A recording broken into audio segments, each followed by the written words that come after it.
Hello అండి, welcome to Siri kitchen. ఈరోజు మన కిచెన్లో ప్రసాదం పులిహోర ఎలా ప్రిపేర్ చేయాలో చూపించబోతున్నాను. ఈ పులిహోర సేమ్ మనకి గుడిలో పెట్టే ప్రసాదం పులిహోరలా చాలా రుచిగా ఉంటుందండి.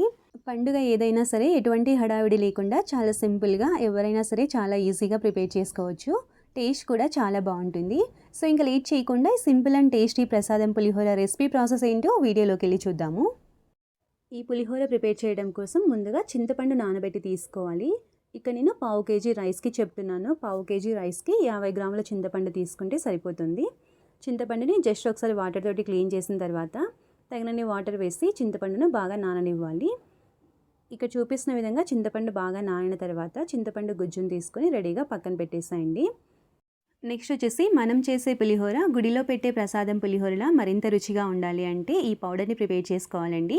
ఈ పౌడర్ చేయడం కోసం ముందుగా మిక్సర్ జార్లోకి 5 లేదా 6 ఎండుమిర్చి, 1 టీ స్పూన్ ఆవాలు, 1/2 టీ స్పూన్ మిరియాలు, చిన్న అల్లం ముక్క, 1/2 టీ స్పూన్ సాల్ట్ వేసేసి ఇక్కడ చూపిస్తున్న విధంగా గ్రైండ్ చేసుకోవాలి. తర్వాత మనం ఉడికించుకున్న పావు కేజీ రైస్లోకి 1 table spoon oil, 1/2 tea spoon పసుపు, కొద్దిగా సాల్ట్ అంటే రుచికి సరిపడా సాల్ట్ వేసుకోండి. ఆల్రెడీ మనం గ్రైండ్ చేసేటప్పుడు కొంచెం సాల్ట్ వేసుకున్నాం కదా, చూసి వేసుకోవాలి. ఇప్పుడు ఒకసారి ఈ విధంగా కలుపుకొని పక్కన పెట్టేసేయండి. నెక్స్ట్ వచ్చేసి ప్యాన్లోకి చింతపండు గుజ్జు అలాగే 1 టీ స్పూన్ ఆయిల్ వేసి కలుపుకుంటూ ఇది కొంచెం దగ్గరగా అయ్యేంత వరకు ఉడికించుకోవాలి. ఆయిల్ వేయడం వలన అడుగు పట్టకుండా ఉంటుంది. ఈ విధంగా కొద్దిగా దగ్గరగా అయిన తర్వాత ఇందులోకి 6 లేదా 7 పచ్చిమిర్చి మధ్యలో ఘాటు పెట్టుకొని వేసుకోవాలి.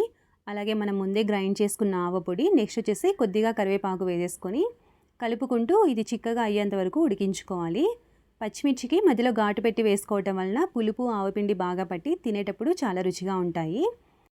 లో ఫ్లేమ్లో ఇలా దగ్గరగా అయ్యేంత వరకు ఉడికించుకున్న తర్వాత ఇందులోకి చిన్న బెల్లపు ముక్క వేసి ఒకసారి అంతా బాగా కలుపుకోవాలి. అంటే ఈ బెల్లం కొద్దిగా కరిగేంత వరకు కలుపుకున్న తర్వాత స్టవ్ ఆఫ్ చేసుకొని మనం ముందే రెడీగా పెట్టేసుకున్న రైస్లోకి వేసేసుకొని కలుపుకోవాలి. ఇలా కొద్దిగా బెల్లపు ముక్క వేయటం వలన పులుపును బ్యాలెన్స్ చేసి టేస్ట్ చాలా బాగుంటుందండి.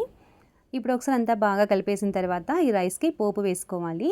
పోపు కోసం 2 టేబుల్ స్పూన్ల ఆయిల్ వేసి ఆయిల్ హీట్ అయిన తర్వాత పావు కప్పు పల్లీలు, 1 టేబుల్ స్పూన్ పచ్చిశనగపప్పు, 1 టేబుల్ స్పూన్ మినప్పప్పు, 1 టీ స్పూన్ ఆవాలు, 1/2 టీ స్పూన్ మెంతులు, అలాగే ఒక 2-3 ఎండుమిర్చి కూడా వేసి పోపు దినుసులన్నీ చక్కగా ఫ్రై అయిన తర్వాత రైస్లోకి వేసి కలిపేసేసుకుంటే గుడిలో పెట్టే ప్రసాదం పులిహోర రెడీ అయిపోతుంది. అంతే అండి, చాలా సింపుల్గా ప్రిపేర్ చేసుకున్నాం కదా. మీరు కూడా ఈ రెసిపీని తప్పకుండా ట్రై చేసి ఎలా వచ్చిందో మీ వాల్యుబుల్ ఫీడ్బ్యాక్ని నాకు కామెంట్ రూపంలో తెలియచేయండి.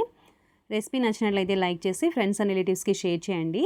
ఇలాంటి మరిన్ని ఈజీ అండ్ టేస్టీ రెసిపీస్ కోసం మన ఛానల్ని సబ్స్క్రైబ్ చేసుకొని పక్కనే ఉన్న బెల్ ఐకాన్ని క్లిక్ చేయండి. Thanks for watching.